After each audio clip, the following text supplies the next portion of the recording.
ipagpaumanhin niyo kung medyo baka kulang energy ko ngayong araw na ito. Sa pangaral mo kung naubos doon sa Singapore kasi gumigising kami doon ay alas 5 ng umagang-umaga, naghahanda, pagkatapos maglalakad, sasakay ng train, then natin ang conference, and then hanggang gabi na yon. And then sa labas, sa kainan, sa bahay, walang tigil na kwentuhan ang mga pastor na reform. At hindi naman sobrang debate, discussion lang nang walang katapusan. Kaya yung pinakahuling gabi, yun ay light moments na namin. At nakapost naman at nakita niyo naman, light moments lang yun na aming ginawa. At personally, ako'y pinagpala sa fellowship na yun dahil sa pakikisama sa ating mga kapatid sa Shalom Reformed Baptist Church. Kasing birthday natin yon, kasabay natin doon sa Singapore. At sila talaga yung ating malapit na kaibigan at kaya kami ay may pagpapala na makadalo doon. Pakikisama bukod sa ating mga kapatid sa Shalom, Singapore, meron tayong mga kaibigan na mga reform din sa India, sa Indonesia, sa Malaysia, Nepal, at marami pang iba. And then, isang magandang obserbasyon na napakayaman ng bansa na yon, first world country, at tayo ay nasa third, at maraming mga kaibahan talagang sa transportasyon at sa maraming bagay, sila'y napakaunlad. At pinagmamasdan ko, lalo na dun sa train, pag bumababa kami, napaka-efficient talaga. Medyo malayo pa yung ating train system. At nakikita ko ang mga tao talaga, ganunan talaga, minutes lang.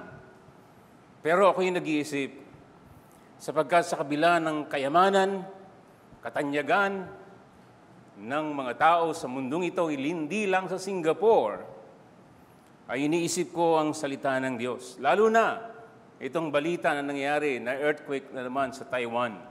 Nakita niyo yung mga building na malalaki, multi-million ang halaga, isang iglap lang, bumagsak at marami din ang namatay.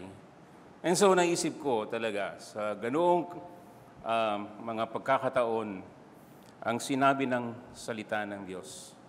Sa Lucas 9:25-26, sapagkat ano ang mapapakinabangan ng tao kung makamit niya ang buong sanlibutan, ngunit mawawala o mapapahamak naman ang kanyang sarili. Sapagat ang sinumang ikahaya ako at ang aking salita ay ikakaya siya ng anak ng tao pagdating niya na nasa kanyang kalawalatian at sa kalawalatian ng Ama at sa mga banal na anghel. So yan ang realidad sa anumang lugar sa mundong ito. Ano man ang katanyagan o karangyaan, mahirap man o mayaman, ito ang pamantayan ng Diyos. Sa harapan ng Panginoon, tayo'y pantay-pantay. At ang kanyang sukatan, ikaw ba ay na kay Kristo o hiwalay kay Kristo? Yan ang mahalaga. Anong pakinabang? Wala. Sapagkat hubad ka sinilang, wala ka ring madadala. Yan ang realidad sa mundo. Sa makatuwid, ay inisip ko rin yung aming topic na pinag-usapan, and before that, iniisip ko rin itong unang Timoteo, chapter 1-20. Gusto kong i-summarize natin ang pagtuturo dito sa atin. At gusto kong hamunin kayo na mga kapatid kay Kristo, ang inyong katayuan, paano nyo ina-appreciate ang dakilang gawa ng Diyos, ng pagbabago ng ating buhay. At gusto ko na magmasdan natin muli ang i-display ng Panginoon na mga susunod dito at ilulubog sa tubig.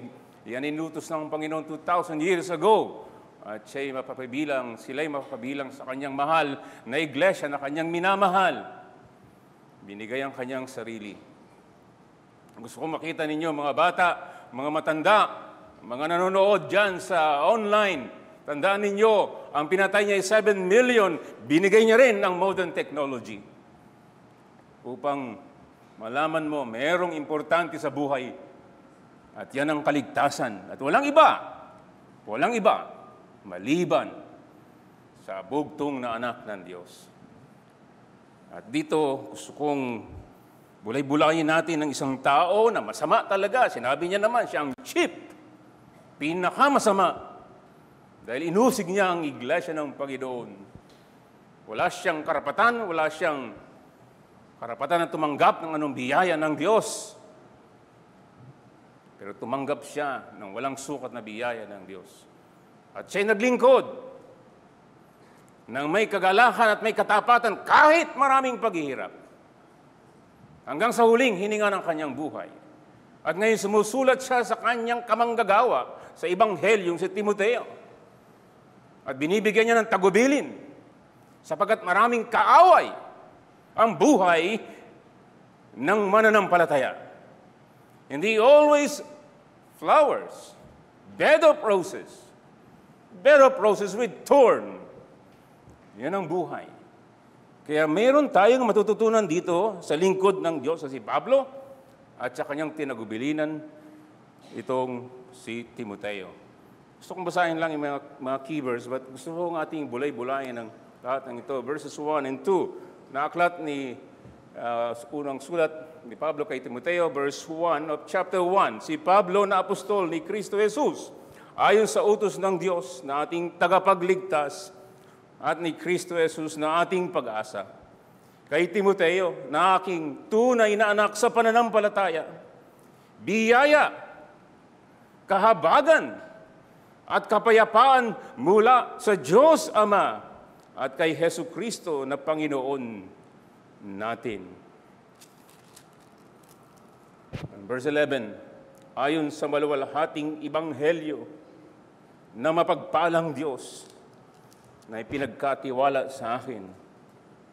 And then verses 12 to 17 ay napakalaking, napakagandang bulay-bulayin ng mga talatang ito. But verse 15, tapat ang salita at nararapat tanggapin ng lubos na si Kristo Jesus ay pumarito sa sanlibutan upang iligtas sa mga makasalanan na ako ang pangunahin sa mga ito.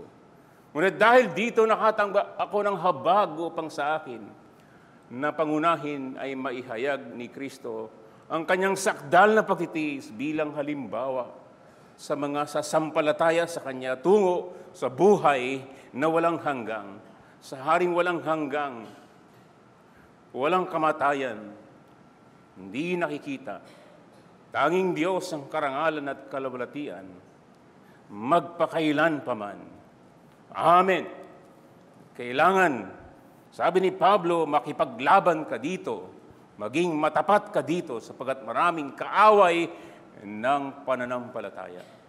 At may binanggit siyang pangalan dyan.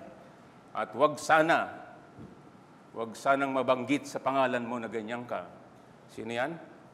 Si, verse 20, Hymenaeus. At si Alejandro. O ano sila? Sila ay parang mga winasak na barko sa kanilang pananampalataya. So nakita natin dito ang isang veteranong mananampalataya ng punong-puno ng pag-asa, ng kagalakan, ng paglilingkod. At lagi niyang sinasabi, biyaya lang ito ng Diyos. At ngayon, siya'y nabilanggo 2 beses sa kanyang ministry, sa kanyang mission work. At itong malupit na si Emperor Nero ang nagpatay sa kanya. Ngunit siya'y makapagsasabi sa atin, I have fought the good fight of faith.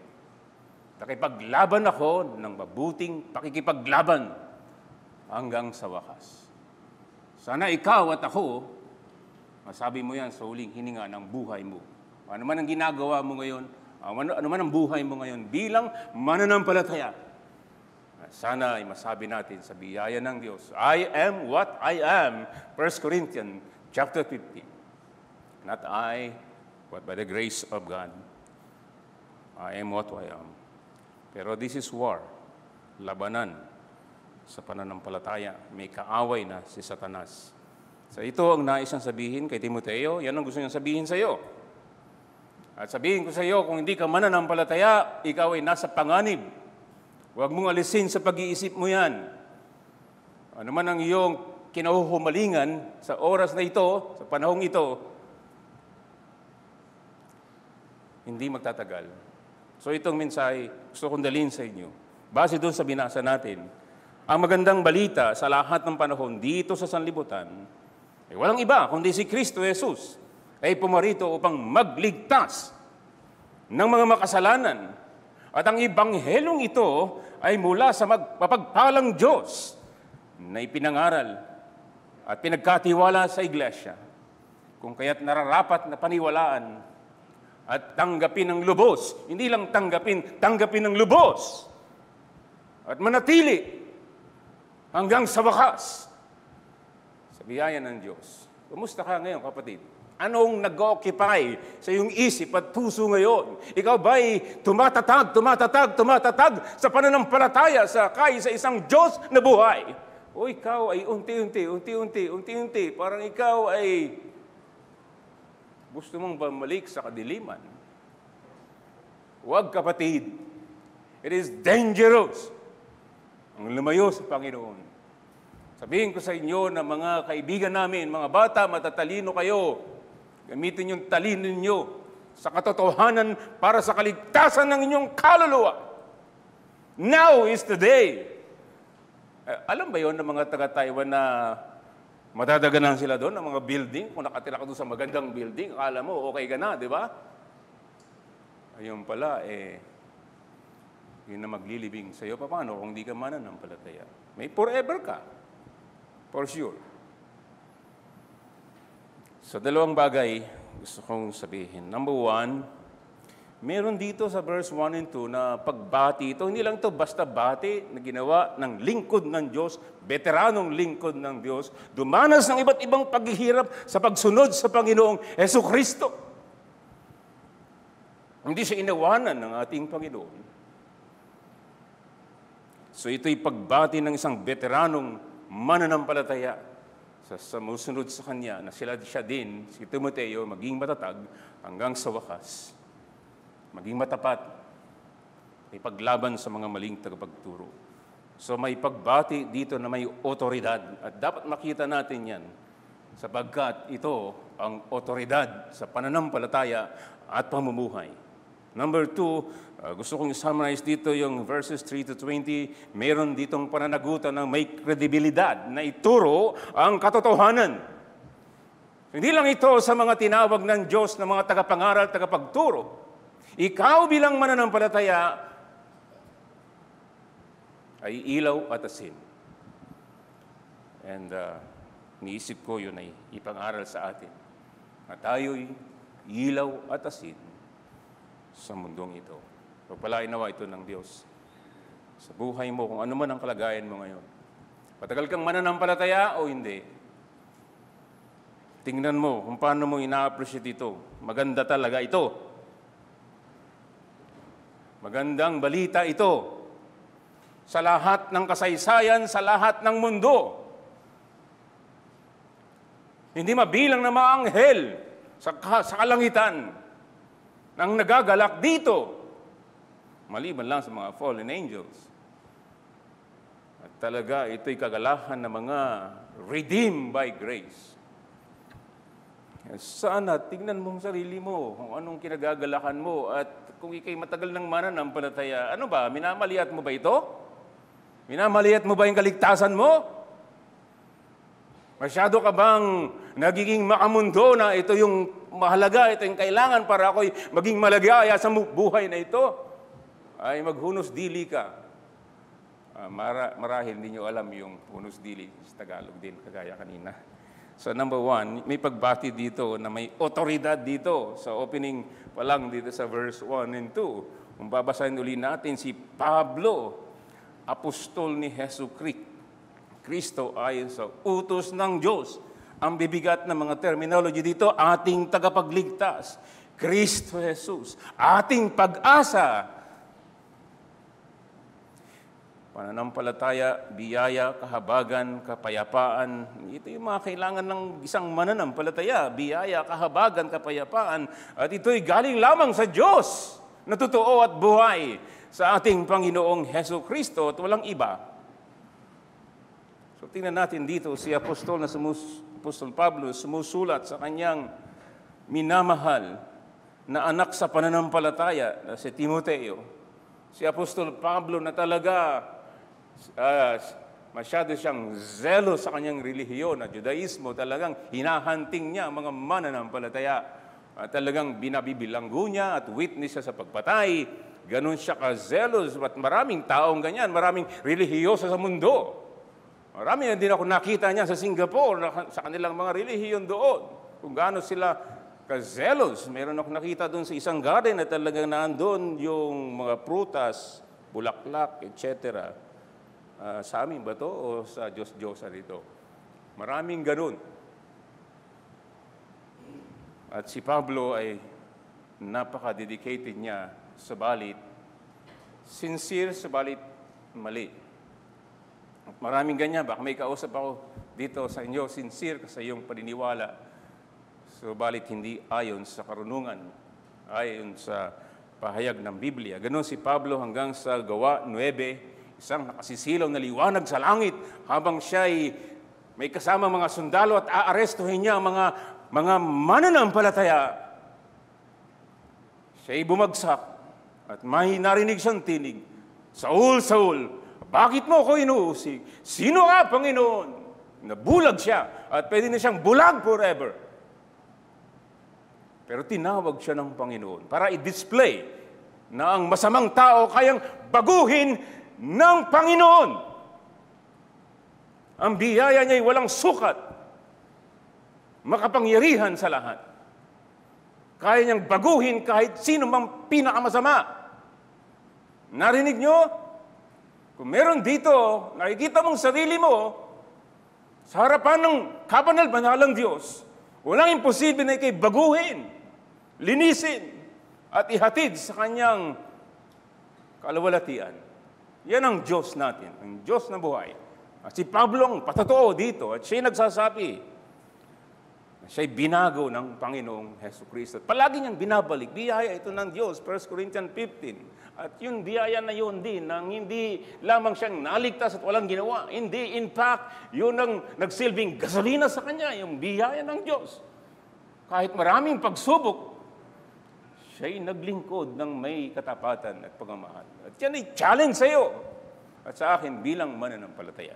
And so sumusulat siya dito, si Apostol Pablo bilang isang lingkod ng Panginoong na binago at sinugo. At siya'y dakilang missionary dito sa bagong tipan at siya'y nangaral ng Ebanghelyo, walang iba. Ay determined at sabi niya sa 1 Corinthians 2, verse 2, wala akong ibang nais gustong malaman sa inyo, kundi si Kristo na namatay at ipinako sa krus. At hindi madali ito sa kanyang pagbimensahe bilang misyonaryo, bilang ambassador ng Panginoon. At bilang nakita niya ang Panginoon, nakita niya, pag nakausap mo siya, talaga bumagsak siya, binulag siya, binalik ang paningin niya, sinugo siya, hindi siya iniwan ng Panginoon. Yun ang kanyang testimony. Bilang apostol ng Panginoon, siya'y eyewitness at siya'y sinugo. Siya'y appoint. Ano sinabi niya? Hindi ako self-appointed. Ano sabi niya dito? Ako'y apostol ni Kristo ayon sa utos ng Diyos at ating tagapagligtas. That's declaration with authority. And what's the importance? Itong Biblia ang otoridad natin sa pananampalataya at pamumuhay. Purihan, meron tayong mga confession of faith, mga creeds, etc. But ito ang ating pamantayan. Tamang pananampalataya, paano ba nagliligtas ang Diyos? Paano tinatanggap ng Diyos? Paano tayo makakarating sa piling niya na wala ng pagluha? Kasama siya magpakailanman. Ito ang nagsasabi. Kaya yun ang halaga ng kanyang pagbati dito kay Timoteo, sapagkat Timoteo, ikaw din ay tinawag ng Diyos na tumawag sa akin na may otoridad buhat sa ating isang Diyos na may tatlong persona, sa ating Panginoon. At sabi dito, ating Diyos na tagapagligtas.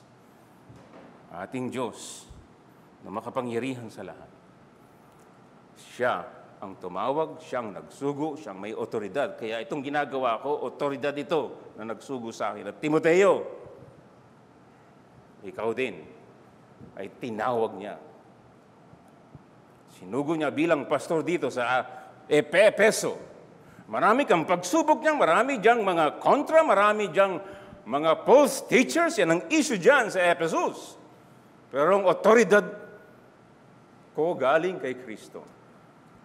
At ikaw din ay manindigan na may otoridad. At tayo din bilang iglesia ng Panginoon. Ang daming mga maling tagapagturo sa ating kapaligiran ngayon. Ang otoridad natin ang kanyang salita. So ito ang kanyang pasimula. Mayroon tayong Diyos. Ang sabi dito, tagapagligtas, ating pag-asa. At kanyang binanggit ito ang biyaya, kahabagan, kapayapaan mula sa Diyos. Napakagandang salita nito. At ito ang kailangan natin, mga kapatid, mga kaibigan. Si Timoteo, alam natin, na siya'y tinuruan ng kanyang nanay at ang kanyang lola.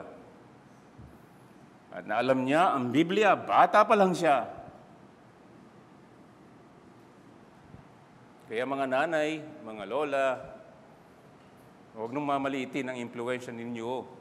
Lalo na mga ama sa ating mga anak, mga kaibigan. Yan si Timoteo. Hanggang siya'y maging kasama ni Pablo sa kanyang mga missionary journey. Siya'y tapat na lingkod, siya'y tunay na mananampalataya, meron siyang genuine na pananampalataya sa iisa at tunay na Diyos. At dumanas din, since siya'y kasama ng Apostol Pablo, ang pagsubok ni Pablo, kasama siya sa pagsubok doon. Kahit siya'y medyo mahiyain, alam niya ang kakayahan na kulang. Pero itong testimony ni Pablo, na aking anak sa pananampalataya, kasama niya sa mga missionary journey sa Colosa, sa Pilipos, sa Thessalonica. Ito ang halimbawa ng isang mabuting lingkod ng Panginoong Jesucristo. At ang ating pag-asa, kagaya ni Pablo at ni Timoteo, hindi sa mga bagay na hindi nagtatagal, hindi maging sa pamilya, hindi sa iyong naipon na pera sa bangko, hindi sa iyong property. Narinig ko pala sa Singapore pala, pag bumili ka ng property, doon pala ay parang 100 years o 50 years lang pala magiging sa'yo doon. So kapag binili mo yon, mga 100 years, tagal mo rin babayaran yon, and then mamanahin ng anak mo, for example, namatay ka na, mga 50 years na lang matitira sa anak mo. And then after that, pabalik na yata yun sa gobyerno, wala na. Eh kahit naman yan sa tingin mo sa iyo, ikaw naman ay babalik sa alabok eh. Lahat naman tayo babalik sa alabok. Wala kang dala, sabi ni Job, hubad ako na sinilang, hubad din ako mamatay. So sa mga tweet, mayroong wisdom dito, tinuturo sa iyo mga kapatid, mga kaibigan. Okay, mananampalataya, ito ang Diyos natin. Diyos na soberano sa lahat at Diyos ng biyaya ng kapayapaan. Diyos na tunay na dapat nating paglagakan ng ating pag-asa sa buhay ngayon at buhay magpakailanman. Ang kailangan natin ay biyaya. Ang kailangan natin ay biyaya, kapayapaan at habag sa ating Diyos o naman ang ating kalagayan sa buhay.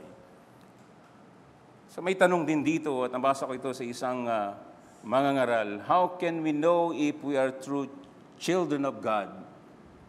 Ang sabi niya, number one, ang tunay na anak ng Diyos. Kagaya ni Timoteo, kagaya ni Pablo. Number one, alam mo yung biyaya ng Diyos.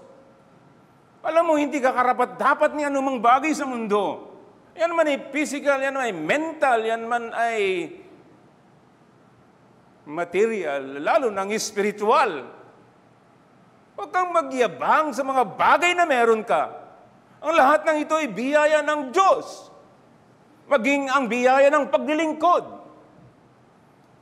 So ang tunay na mananampalataya, ang tunay na anak ng Diyos, malinaw sa kanya, naintindihan niya, biyaya ng Diyos. Naintindihan ito ni John Newton nung kanyang kinompose, ang Amazing Grace. How sweet the sound that saved a wretch like me. I was once lost. Sana naintindihan mo yung kapatid kay Kristo. Hindi tayo karapat-dapat. Hindi tayo karapat-dapat na kumain, uminom, magkaroon ng property, magkaroon ng family, magkaroon ng asawa, ng anak, magkaroon ng trabaho, magkaroon ng iglesia. Hindi perpekto, subalit sa biyaya ng Diyos, sinisikap natin na siya'y itaas at luwalhatiin. At siya'y paglingkuran at sambahin. At tayo makapaglingkod at gamitin niya para sa kanyang purian. Ang tunay na anak ng Diyos, naintindihan niya ang biyaya ng Diyos. So mga kapatid kay Kristo, patuloy tayong lumago sa pagkilala sa kanyang biyaya. Mamayang gabi sa ating Lord's Supper, yung devotion natin doon sa kay Titus, "And the grace of God appeared." Ang tunay na anak ng Diyos, alam niya yung awa ng Diyos. Mercy. Madalas kayo naglalakad dyan sa Aurora, nakita niyo yung mga tao na nangihingi. Di ka ba nagtanong sa sarili mo na kung hindi sa biyaya ng Diyos, ikaw yun? Kung hindi na awa ang Panginoon sa iyo, isa ka doon sa namamalimos. But the truth is, kahit na sino ka pa man, tayo ay mga beggar sa harapan ng Diyos. Lalo na sa spiritual. We are bankrupt sa harapan ng Diyos. We are nothing.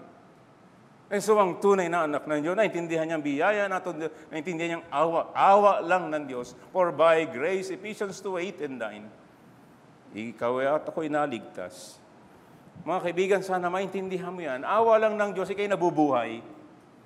Awa lang ng Diyos kung meron, anumang meron ka ngayon na kinagagalak ng iyong puso, everything ay biyaya ng Diyos.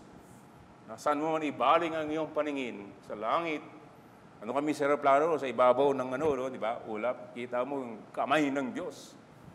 And then, pagbaba ng lupa, kahit ba may mga gulong dun sa mga yero sa atin, makikita mo sa lupang ito, ang kamay ng Diyos sa buong Pilipinas na ginawa ng Diyos at sa buong daigdig. Nakikita mo dito dapat sa kailaliman ng karagatan na ang Diyos natin ay puno ng grasya at biyaya. So ang tunay na anak ng Diyos, naintindihan niya rin ang kapayapaan. Sa Roma 5, tayo kaaway ng Diyos. But in Christ, we have peace with God through our Lord and Savior, Jesus Christ. Sabihin ko sa iyo mga bata, makinig ka mabuti. Galing ka sa math, science, and technology. Kung wala kay Kristo, galit ang Diyos sa makasalanang bata, kabataan at matanda. Every day. Walang ibang makapag-aalis ng galit na yan maliban sa kanyang anak. Alam ito ni Pablo, alam ito ni Timoteo, alam ito ng ating mga kilalang mga reformers na ating nababasa. Kilala ito ng marami dito. Sana kilala mo sa sarili mo. Ang tunay na anak ng Diyos, kilala mo na siya'y ama na nasa langit. Kung hindi mo siya ama, sinong ama mo? Dalawa lang ama sa mundo. Diyos, ama na nasa langit, at ang dyablo. Kaya talaga kami dito, minsan madiin kami kasi gusto namin, kayo'y maging mga anak ng Diyos. Kasi kung kayo'y hindi anak ng Diyos kay Kristo, forever kayong sasama sa iyong ama na dyablo na itatapon sa apoy non-stop. Kaya nagpapasalamat tayo. Ini-spare niya tayo sa mga kalamidad, sa mga virus, mga sakit, etc. Para bigyan tayo ng opportunity na ang biyaya ng Diyos, ang kanyang kapayapaan, ang kanyang mercy, available pa rin today. Right here, right now. Come to me. Bibigyan ko kayo ng mercy, grace, and peace. At maaari kang tumawag na Ama na nasa langit. Sana mangyari sa inyo lahat. At kung ikay maligtas, mga kapatid, kay Kristo, hindi ikaw ang Panginoon ng buhay mo. Si Kristo ang ating Lord and Savior. Huwag nating ialisin yan. Hindi pwedeng paghiwalayin. Siya ang Lord and Savior. Savior and Lord. Karapat-dapat na siya'y purihin at sambahin. So may pagbati na may otoridad mula sa Diyos na isa, na may 3 persona. At ito ang otoridad sa buhay natin. At nakikita natin dito na kakabit ang lahat ng spiritual na pagpapala na inaalok niya sa bawat isa. Sa mga tumanggap naman, sana may pagbabago sa buhay mo, sa iyong kaisipan, sa ating relasyon sa isa't isa, kahit maraming pagsubok kagaya ni Pablo at ni Timoteo, may kagalahan sa Diyos. Rejoice in the Lord always. Saan yan? Sa Biblia. Filipos 4:4. May reason kung bakit. Sinabi dyan, ang pangalan mo ay nakasulat sa aklat ng buhay. At ang Panginoon natin ay tunay na hindi tayo iniiwanan, pinababayaan. Number 2, ang pananagutan na may kredibilidad na ituro ang katotohanan na ito. Saan may pagkakataon, lalo sa iglesia ng Panginoon. Ituro ang biyaya ng Diyos. Ituro ang kautusan ng Diyos. Ituro ang pag-ibig ng Diyos. Pag-ibig mula sa puso na binago niya. Mula sa Diyos na umibig sa atin. At merong mabuting budhi, may konsyensya na nagpapasakop sa salita ng Diyos. Remember, naintindihan natin, ang tao ay likas na makasalanan, walang bahagi ng buhay natin na hindi naapektuhan ng kasalanan, kahit ang budhi, kahit ang damdamin, pag-iisip, lahat contaminated ng kasalanan. Pero sapat ang ginawa ni Kristo. Nang siya'y mamatay sa krus, tinanggap niyang galit ng kanyang Ama para sa iyo, upang tayo'y matubos at linisin. Sapat ang kanyang dugo o buhay niya, upang tayo'y iligtas at maging mga anak ng Diyos at patuloy na lilinis hanggang tayo sumama sa kanyang piling magpakailanman. At itong sinasabi niya, Timoteo, malapit na akong pumanaw, sasama na ako sa Panginoon sa lugar na wala ng pagluha, sa celestial city. Timoteo, pagpakatatag ka, pinapakiusapan kita diyan sa Efeso. Meron diyang mga nagtuturo diyan sa loob ng pagtitipon, sa iglesia. Bantayan mo yan. Meron diyan na inuubos ang panahon sa pakikipagdebate, sa pakikipag-argumento, sa mga alamat, sa mga talaan ng lahi, mga haka-haka, hindi batay sa salita ng Diyos na hindi nagbabago. Mga tao na walang tunay talaga na pananampalatayang nagliligtas. So yun ang kontra sa lahat ng panahon ng church life. Sa buhay na ito, yan ang labanan ng liwanag at dilim ng ating Panginoon na hari ng mga hari, at ang diablo, walang ibang misyon, walang iba, kundi ilayo tayo sa ating Panginoon. And so, Timoteo, hindi lang tayo naligtas sa biyaya ng Diyos. Hindi lang tayo may kapayapaan, hindi na tayo kaaway ng Diyos, tayo mga anak ng Diyos, kundi may pagbabago sa ating puso dahil sa Diyos ng pag-ibig. For God so loved the world. Ibinigay niya ang kanyang anak. Ang Diyos na ito, hindi lang siya makapangyarihan, siya ay Diyos ng pag-ibig. Huwag tayong kumuha ng definition ng pag-ibig sa mundong ito. Ito ang Diyos ng pag-ibig na nagbigay ng kanyang kaisa-isang anak na tumanggap ng lahat ng kahirapan upang tayo ay madala sa kanyang sarili. Iyan ang pag-ibig, hindi makasariling pag-ibig, kundi talagang siya'y nagsakripisyo sa makatuwid ang layunin natin dito sa pagtuturo ng Ebanghelyo, ng katotohanan, buhat sa Diyos, na tumawag sa atin, nagsugo sa atin, ipinagkatiwala sa atin ang magandang balita sa mundong ito na madilim.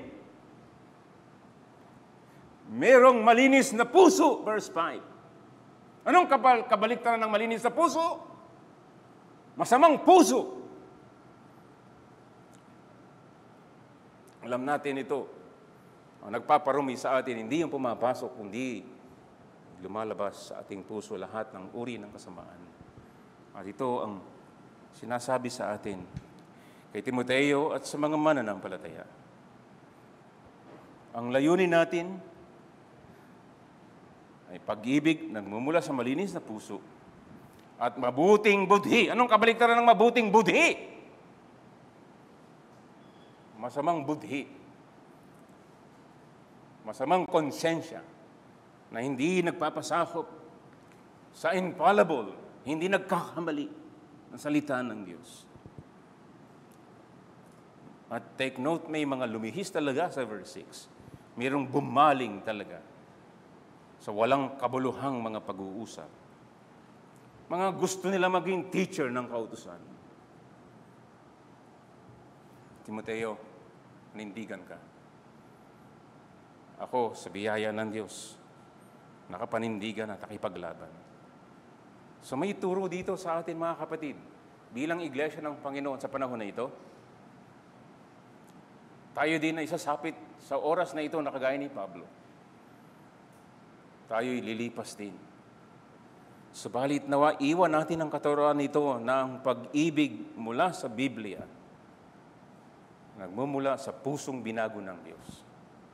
Di natin kaya talagang umibig kung ang puso natin ay hindi binago ng kapangyarihan ng Diyos, Espiritu Santo, sa pamamagitan ng Kanyang salita. Mga kapatid kay Kristo, pwede kang maging miyembro ng iglesia, saan man lupalop, kahit dito, ilagay ang pangalan mo dyan sa aklat natin. Pero kung hindi genuine na ang puso may binago ng kapangyarihan ng Diyos, hindi ka makakatago sa harapan ng Diyos. Hindi tayo makakatago. Lilitaw at lilitaw kung sino ka, kung sino ako. Kaya itong apela ni Pablo, dahil sa ebanghelyo ng Diyos, dahil sa kanyang kapangyarihan, dahil sa kanyang sakripisyo, binago ang puso nating bato.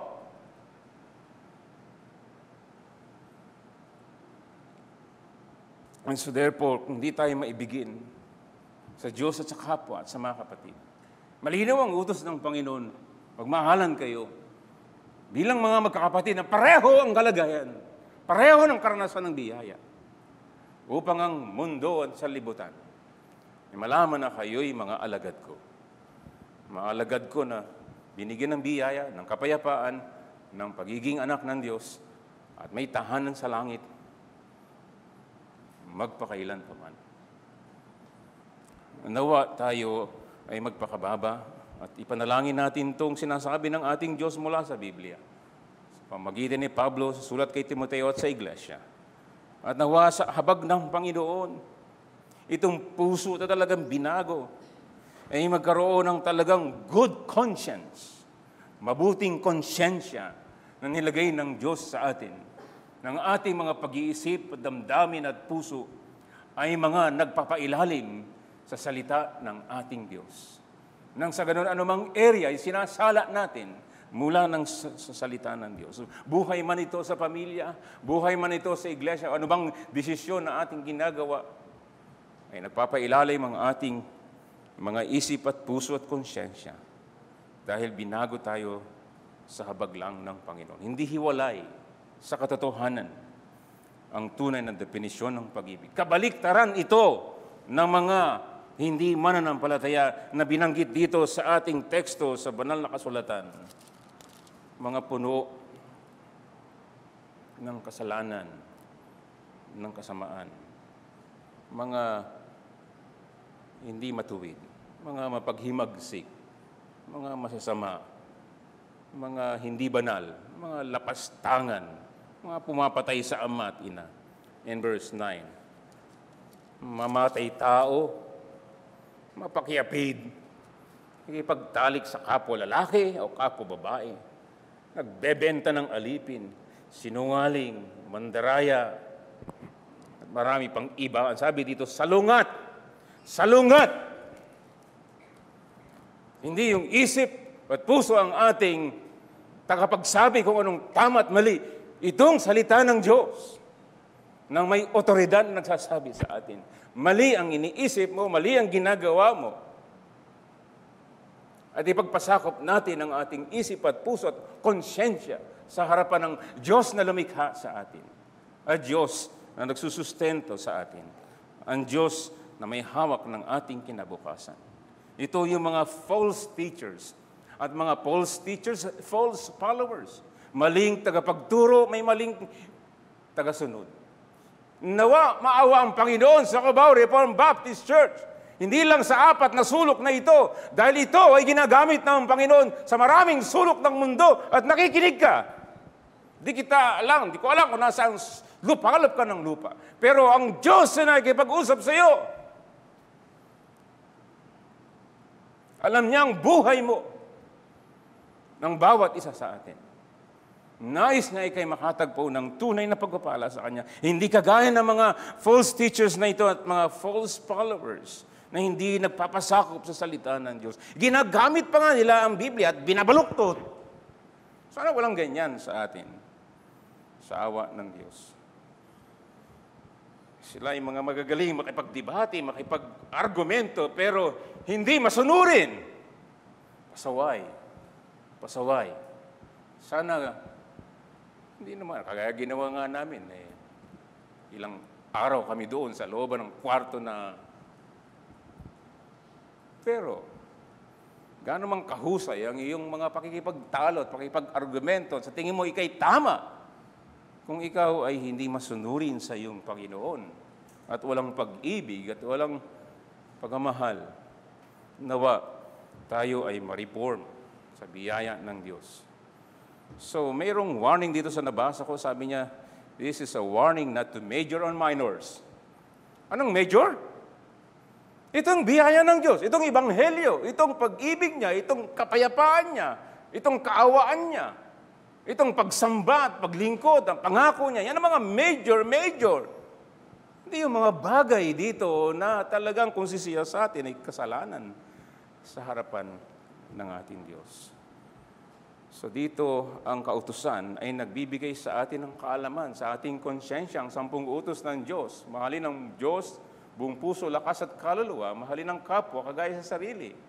Ito dapat ang nagbibigay sa atin ng impormasyon, ng ating konsyensya, ng ating gabay sa ating mga ugali.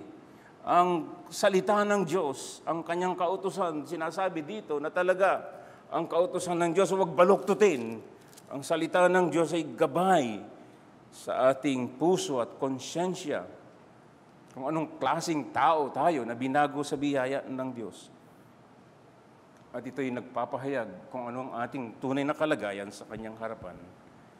So sa ating reform, may mga natutunan tayo sa paggamit ng 10 utos ng Diyos. At tinuro naman sa atin yan, kalagitnaan na talagang ipinapahayag na nito talaga ang ating mga kasalanan sa harapan ng Diyos. Hindi tayo nakaabot sa Kanya, standard.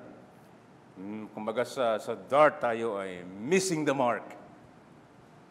Yan ang ginagawa ng kautusan ng Diyos. At pinapahayag nito ang ating mga kasalanan at pinapakita walang iba kundi ang ating Panginoon, ang ating pag-asa lamang. Walang iba. At itong salita ng Diyos ay nagsasabi sa atin na talagang dapat itong pampigil sa kasalanan dahil kung hindi, may paglalagyan ka talaga. Doon sa Singapore, alam niyo, napakadisiplina nila doon, kaya disiplinado kami doon. Sa pagtawid, hindi kung saan, ay talagang ikay mahuhuli talaga. So ang batas ay restrained. Ganun ang salita ng Diyos. Huwag mong gawin. Yan ang sabi ng Panginoon. At ito'y gabay sa ating pamumuhay. So, ang salita ng Diyos, ang kautusan, ay dapat ay lalong ma-highlight ang biyaya ng Diyos. At yan ang ginawa ni Pablo sa verses 12 to 15 na talagang ako ay kinaawaan ng Diyos. Ako ay pinalakas ng Diyos na ating Panginoong Hesukristo. Tinuring niya akong tapat sa paglilingkod sa Kanya kahit hindi ako karapat-tangan. Lapas-tangan ako, alam mo ba? Mangmang ako, pero kinaawaan niya ako. Verse 14, labis ang kanyang biyaya. Labis ang biyaya niya sa akin. Ako ay trophy ng Panginoong Hesukristo sa kanyang biyaya ng pagliligtas at pagbabago at paglilingkod at pagsamba at pag-asa sa hinaharap. Tignan mo si Pablo sa buhay mo. Tignan mo kung ang biyaya ng Diyos ay na-highlight kapag tiningnan ka ng pamilya mo, ng kaibigan mo, ng kasama sa trabaho, lalo na sa iglesia. Biyaya talaga ng Diyos na itong tao na ito ay magandang gayahin. So, gustong ituro sa atin, una yung kababaan ng loob, mga kapatid, at pagpapasalamat sa Kanya at kinikilala palagi na itong biyaya niya ang nagbago sa atin, biyaya ang gumagamit sa atin upang siya'y paglingkuran, biyaya sa simula, katapusan, and in between. At sapat ang biyaya ng ating Panginoon. Purihin natin ang ating Diyos. At yung pinakahuli dito, because of time, sa verses 18 to 20, pagkatapos niya magpuri sa Diyos, sa kanyang kapangyarihan, hari ng mga hari, immortal, invisible, ang tanging Diyos, magpakailanman. Amen. Mayroon pang huling tagubilin dito at ito'y mahalaga ang ating ding bigyan ng pansin. Verse 18, ang biling ito'y pinagkatiwala sa iyo, Timoteo, na aking anak. Ayon sa mga propesiya na ginawa noon unong tungkol sa iyo upang sa pamamagitan ng mga ito'y makipaglaban ka ng mabuting pakikipaglaban na iniingatan ng pananampalataya at mabuting budhi sa pamamagitan ng pagtatakwil sa budhi ng ibang tao ay nakaranas ng pagkawasak ng barko ng kanilang pananampalataya. Kabilang sina Himeneo at Alejandro na aking ibinigay kay Satanas upang sila'y maturuang huwag maglapastangan. So, sa pagtatapos dito, meron ditong paalala sa atin, mga kapatid, na tayo ay enlisted dito sa army ng ating Diyos laban sa kadiliman. Tayo ay kabilang sa kanyang kaharian, sa kanyang kawan, and so therefore, tayo ay makipaglaban ng mabuting pakikipaglaban, mga kapatid, kay Kristo. At ano ang mabuting pakikipaglaban? Mabuting pakikipaglaban, maraming maling katuruan tungkol sa Biblia na hindi raw ito ang pinaka-otoridad at sapat. Maraming mga mali na nagtuturo na si Kristo ay hindi sapat. Yan ay mabuting pakikipaglaban na si Kristo lang at wala nang iba. At ang kanyang pagbabago na ginagawa ay nakapatong lang ito sa biyaya ng ating Diyos. At merong blessed hope na naghihintay na pinangako ng Diyos kay Kristo sa lahat ng mga tunay na binigyan ng biyaya ng pananampalataya at mananatili hanggang sa wakas. May pangalan dito bilang warning. Sila Himeneos na kanyang ibinigay kay Satanas. Ito ang larawan, mga kapatid, ng disiplina sa mga nagsasabing mananampalataya. Pero baluktot, liko-liko ang pamumuhay. Ayaw magbago, ayaw magsisi. Ayan ang sinabi ng Panginoon mismo. Pagkatapos ng mga pamamaraan, tanggalin ninyo. Walang ebidensya na talaga sila ay kabilang sa aking kawan. So mga kapatid, kay Kristo, may magandang balita. Huwag mo lang tingnan ang iyong mga karanasan o mga kapaligiran o sa pamilya o sa trabaho o maging sa church. May magandang balita sa lahat ng panahon. Nagsimula pa lang doon sa aklat ng Genesis, nang bumagsak ang tao sa kasalanan, may magandang balita na proto-evangelion. Ang Panginoon ang siyang dudurog kay Satanas. Siya ang tagapagligtas, siya ang tagapaglinis, siya ang tagapaghatid sa atin sa eternal na tahanan. Magpasawalang hanggang, wala nang kirot, wala nang pagluha, magpakailan pa man. Ito ang magandang balita. Ang ating Panginoong Hesukristo ay pumarito at tayo'y niligtas at patuloy na nagliligtas. At ito'y mula sa mapagpalang Diyos. Ito, mga kaibigan, ang Diyos ng totoo. Siya'y mapagpala. Siya'y mapagpala talaga. Pero siya din ay mapagpalo. Ayaw mo ng pagpapala? So So sige, tanungin kita, anong gusto mo? Pagpapala, pagpapalo? Mga kapatid, kay Kristo, hindi kanya tatantanan 24 oras. Dahil gusto niya talaga maging malinis tayo sapagkat siya'y malinis at banal. Mga bata at matanda, no? Magtatapos na ako. Gusto talaga ng Panginoon, maligtas ka.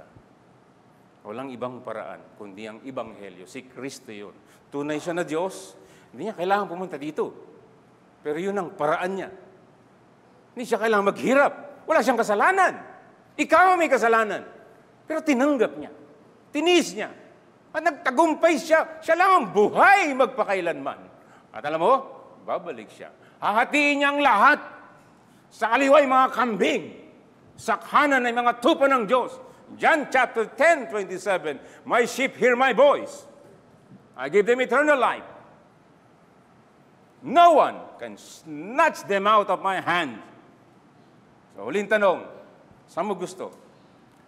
Sa kaliwa, mga kambing, ayaw sumunod, ayaw sumampalataya, ayaw magsisi, ayaw sumamba ng totoo, ayaw sumunod, ayaw maniwala na may bagong langit at bagong lupa.